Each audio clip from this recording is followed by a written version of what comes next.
Hong Kong চায়নার বিপক্ষে away match দিয়ে শেষ হতে যাচ্ছে হ্যাভিয়ার ক্যাব্রেরার বাংলাদেশ অধ্যায়।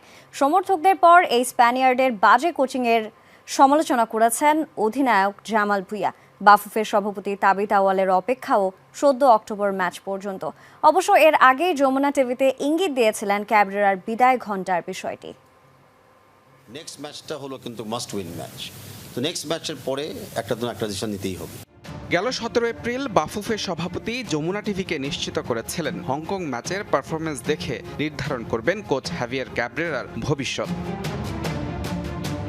ভাগ্য পরীক্ষার প্রথম ম্যাচে ক্যাব্রেরা কেমন করেছেন সেটা এতক্ষণে সবারই জানা। ঘরের মাঠে একাদশ নির্বাচন যে ভুল ছিল তা বদলি হিসেবে নেমে প্রমাণ করেছেন শমিত জামাল জায়ানরা। সঙ্গে দুর্বল কৌশলে দলের হারে সমর্থকদের চক্ষুশূল এখন এই স্প্যানিয়ার্ড। কোচ হাভিয়ার ক্যাব্রেরার জন্য আজকে আমরা ম্যাচটা হারলাম। একটা মোসাদ্দেক পুরো 90 মিনিট খেলছে। 90 মিনিট যদি একটা প্লেয়ার খেলে তো প্লেয়ারটা কতটুকু সেই থাকে। তখন জামাল ভুঁইয়ারা নামছে, তখন কিন্তু পুরো ম্যাচটা আমাদের ফেভারে চলে আসছে। এটা কেন আগে থেকে এদেরকে নামানো হলো না? খেলার 2 মিনিট 1 মিনিট আগে ডিফেন্সিভ করতে হবে। সেই ডিফেন্সিভ না করে আধা মিনিট আগে গোলটা খাইলে যদি আজকে 3-3 গোলও হতো তাহলে মানুষ অনেক আনন্দ নিয়ে বাসা ফিরতো।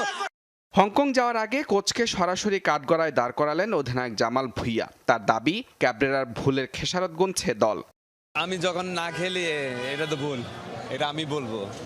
তো আমি সব ম্যাচ খেলতে চাই, but end of the day যেটা খেলবে এটা কোচের ডিসিশন। বাট আমি জায়ান, সৌমিত আর ফামিদুল আমরা 4 জন স্টার্টিং 11 খেলতে চাই। ফিরতি ম্যাচে 14 অক্টোবর হংকং চায়নার মাঠে লড়বে বাংলাদেশ। তাই ইচ্ছে না থাকলেও গলার কাটা হয়ে ওঠা ক্যাব্রেরাকে হজম করতে হচ্ছে বাফুফের সভাপতিকে। আরও টেকনিক্যালি অ্যানালিসিস করতে হবে, আমাদের অতীতে এবং আগামীতে কি আছে চিন্তা করতে হবে। আমরা ম্যাচটা শেষ করেছি, অফকোর্স আফটার ম্যাচ ব্রিফিং একটা হবে, তখন আমি আপনার সাথে বিস্তারিত কথা বলতে পারবো। পরবর্তী ম্যাচের রেজাল্ট যাই হোক, ক্যাব্রেরার বাংলাদেশ অধ্যায় যে শেষ হতে যাচ্ছে তা বলাই যায়। মুজরা বিন তারেক, যমুনা স্পোর্টস, ঢাকা।